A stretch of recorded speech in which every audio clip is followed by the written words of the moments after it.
Hello everyone, good morning. అందరూ ఎలా ఉన్నారండి? నేను చాలా బాగున్నాను. ఈరోజు వ్లాగ్ అయితే స్టార్ట్ చేస్తున్నాను. ఈరోజు వచ్చేసి మా టిఫిన్ వచ్చేసి ఇడ్లీ అండి. నైట్ నిన్న నేను వ్లాగ్లో చూపించాను కదా అండి, పప్పు మిక్సీ పట్టుకున్నాను అనేది.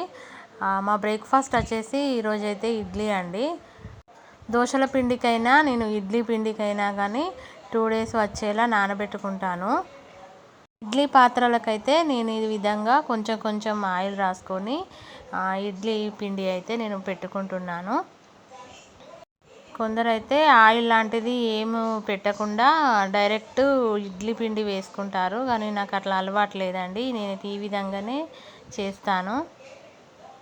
మా పిల్లలకైతే ఇడ్లీలు అంటే చాలా ఇష్టం, రోజు పెట్టు తినేస్తారు. ఇక్కడైతే నేను ముందే వాటర్ హీట్ చేసుకున్నానండి. ఒకేసారి ఇందులో 16 ఇడ్లీలు వస్తాయి కదా అండి, మాకు ఒకసారికే సరిపోతుంది. 4 మెంబర్స్కి ఇట్లా 4 తినేస్తామన్నమాట. నెక్స్ట్ అయితే నేను ఇక్కడ టీ పెడుతున్నానండి. ఇదివరకైతే నేను పెద్ద పాల ప్యాకెట్ తీసుకునేదాన్ని, కానీ పిల్లలు పాలు అసలుకే తాగట్లేదు. అందుకనే నేను ఇక చిన్న పాల ప్యాకెట్ మా వారి కోసం నా కోసం చేస్తున్నాను టీ.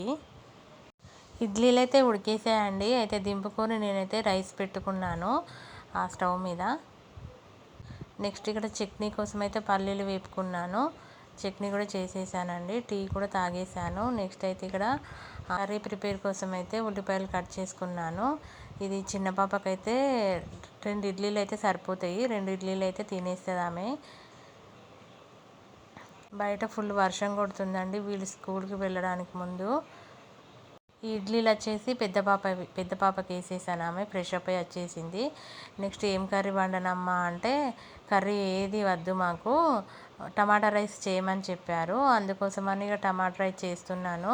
వెజిటేబుల్స్ కూడా ఇంట్లో ఏం లేవండి. గోరుచిక్కుడుకాయలు ఉన్నాయి కానీ వారు తినరు. సో అందుకని నేను ఇక్కడ టమాటా రైస్ చేస్తున్నాను. జస్ట్ ఆయిల్ వేసుకొని జీలకర్ర, సాజీరా, లవంగాలు, చెక్క, యాలకులు వేసుకున్నాను. మసాలా దినుసులన్నీ వేసుకున్నానండి.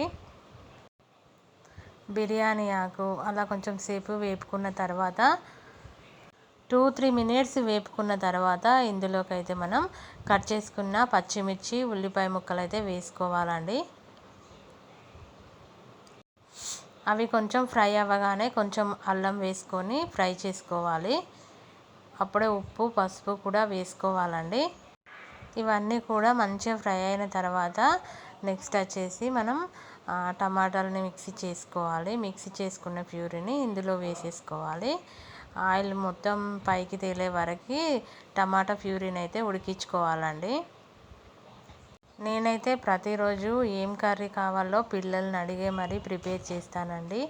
నేను ఇంత కష్టపడి చేసిన తర్వాత వాళ్ళు స్కూల్లో తినకపోతే చాలా బాధ అవుతుంది కదా, వేస్ట్ అయిపోయింది అని. అందుకోసమనే నేను ముందే అడుగుతాను వాళ్ళకి ఏది ఇష్టమో. వాళ్ళు చెప్పిన దాన్ని బట్టే నేను వండుతానన్నమాట. అంతే కదా అండి, పిల్లలు కడుపు నిండా తింటేనే కదా మనకు సాటిస్ఫాక్షన్ ఉంటుంది. ఆ తర్వాతకి అయితే నేను ఆరబెట్టుకున్న రైస్ను ఇందులోకి వేసి మిక్స్ చేసానండి. టమాటా రైస్ అయితే రెడీ అయిపోయింది వాళ్ళ లంచ్ బాక్సుల్లోకి.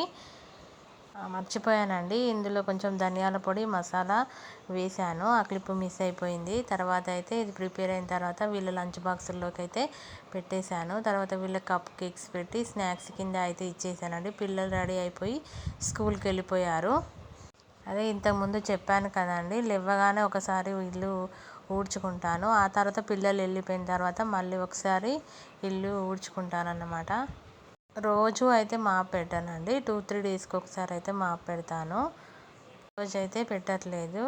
నెక్స్ట్ ఊడ్చుకున్న తర్వాత అయితే నేను లేవగానే ఇంటి ముందు అయితే ఊడవలేదు కదా అండి.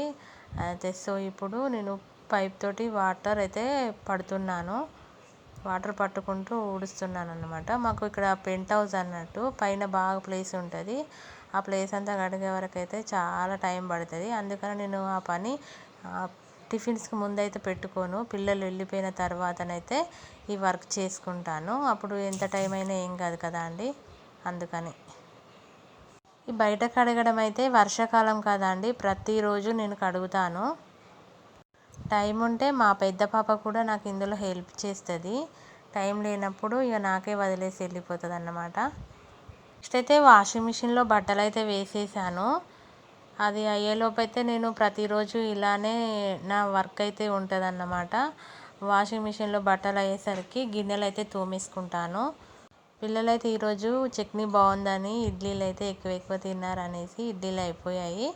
మా వారి కోసం అయితే నేను మళ్ళీ ఇడ్లీ అయితే పెడుతున్నాను. ఆయన డ్యూటీ నుంచి వస్తేనే వేడివేడిగా ఉంటాయి కదా అని. ఇక్కడ గిన్నెలన్నీ అయితే తోముకోవడానికైతే ముందు నేను ఇవన్నిటినైతే ఖాళీ చేస్తున్నాను. తర్వాతకి అయితే నేను గిన్నెలన్నీ తోముకుంటున్నాను. ఇక్కడ ప్రతిరోజు అయితే రొటీన్గా వర్క్ అయితే ఇలానే ఉంటుంది.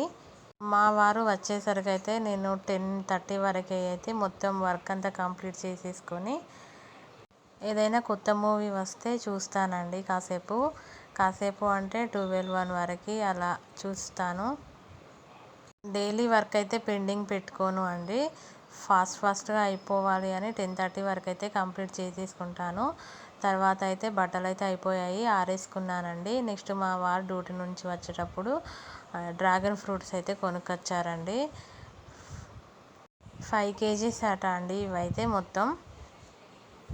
ఏంటో అండి మా వారు తెస్తే ఒకేసారి అన్నీ తీసుకొస్తారు, లేకుంటే ఏది తీసుకురారన్నమాట.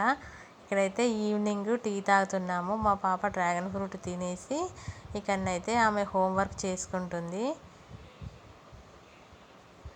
టైం వచ్చేసి 5 అవుతుందండి. అప్పుడు మా ఆయన అయితే వర్షంలో వెళ్ళి వెజిటేబుల్స్ ఇంట్లో ఏం లేవని చెప్పాను కదా అండి మార్నింగ్. అయితే ఇప్పుడైతే వెళ్ళి కొనుక్కొచ్చారు. గోర్చిక్కుడు, వంకాయలు, బీట్రూట్స్ కూడా 3-4 డేస్గా అయిపోయినాయండి. పిల్లలకి జ్యూస్ చేసి ఇవ్వట్లేదు.